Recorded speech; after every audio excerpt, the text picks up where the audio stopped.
In previous videos, I showed how to use local models in Visual Studio Code as well as how to do something similar in Claude Code.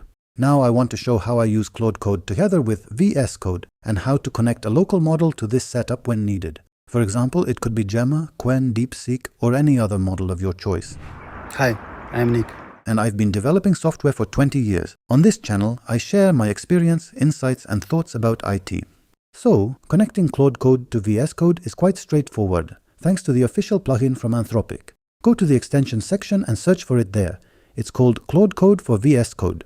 After installing the plugin, you'll see two new buttons. One opens the panel with past sessions. We don't need that right now. The other opens a new session in the right sidebar, which is exactly what we need. So, I've opened a project that I used in several of my previous videos.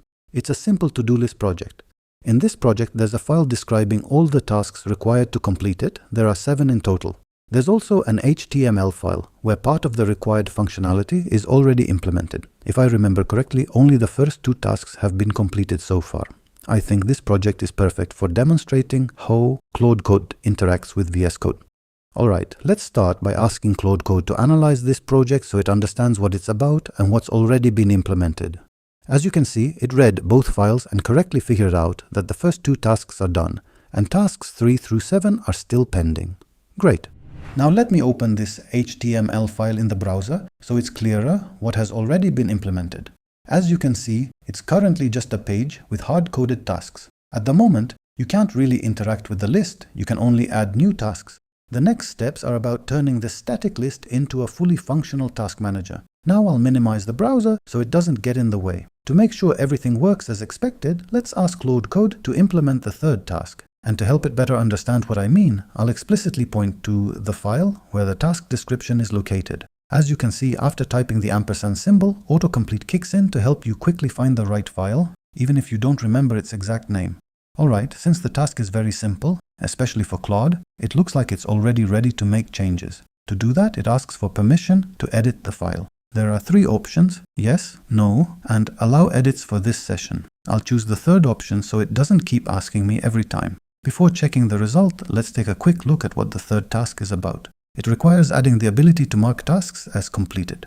Okay, in its report, it says that's exactly what it implemented. It also explains what changes were made to the files. Great. Now let's verify everything in the browser. I'll add a new task and try marking it as completed.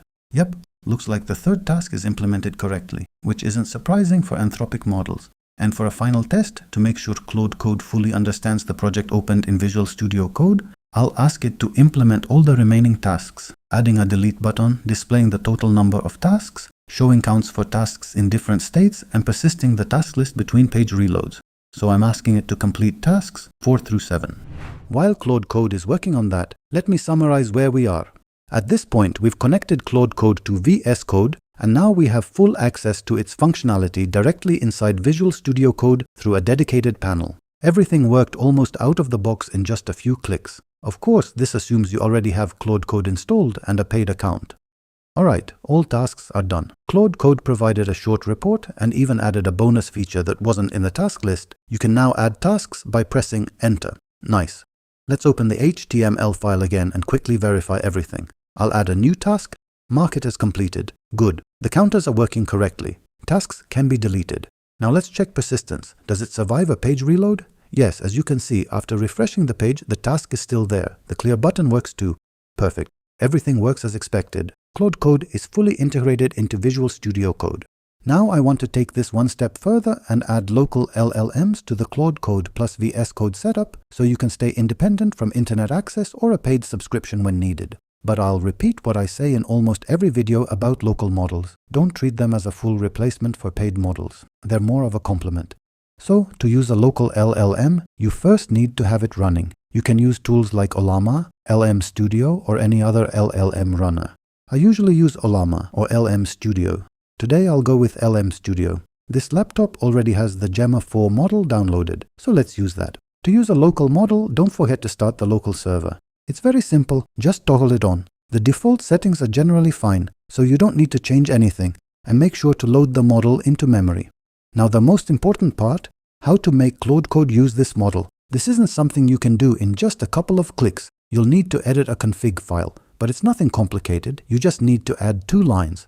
The first line specifies the URL that Claude Code will use to communicate with the AI model. The second line is the access token for that URL. Alright, the required environment variables are set. Now I'll start a new session and ask the local model to analyze the project. An error. That's odd. Let's see what's going on. I think I get it. Just yesterday, Anthropic released their new model, Opus 4.7, and the updated Claude Code introduced a new effort level called X High. This level is now used by default, but it looks like LM Studio hasn't implemented this change yet, so it doesn't recognize that value. Let me fix that by setting one of the previous effort levels through another environment variable in the config.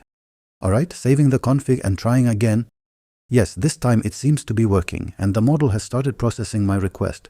Just to be sure, let's take a quick look at LM Studio to confirm that the request was actually sent there and that the local model is handling it. Yep, everything looks good. You can see the prompt processing progress. That means Claude Code is indeed communicating with my locally running model. Alright, I won't wait for the final response since it's not that important at this point. The key thing is that I managed to connect the three components I wanted: Visual Studio Code, Claude Code, and a local LLM. As you can see, there's nothing complicated about it. It only takes a few minutes to set everything up. Alright, that's it for today. If you enjoyed this video, don't forget to like and subscribe so you don't miss the next one. See you soon. Take care.